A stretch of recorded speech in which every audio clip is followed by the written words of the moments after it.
Mettre fin au viol en tant qu'arme de guerre est une priorité de la communauté internationale, du G8 et des divers organes de l'ONU. Afin d'enrayer le fléau des violences sexuelles dans les zones de conflit, il faut absolument faire la promotion de l'égalité des sexes. Le gouvernement peut-il expliquer quelle position il adopte et défend à l'ONU concernant l'utilisation de l'éducation et de la promotion de l'égalité des sexes pour arriver à mettre fin aux violences sexuelles dans les zones de conflit?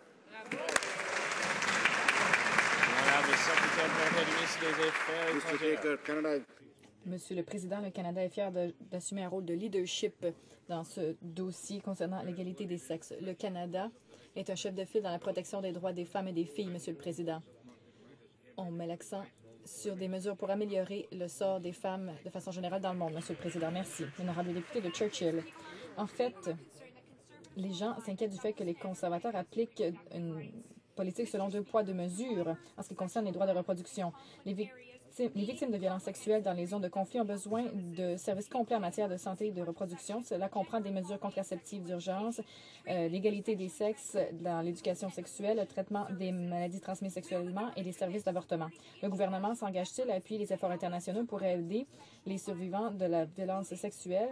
Et cela comprend le fait d'aider à fournir toute la gamme des services en matière de santé sexuelle et de reproduction. L'honorable secrétaire parlementaire. Monsieur le Président, comme je viens de le dire, le Canada est fier d'assumer un rôle de leadership.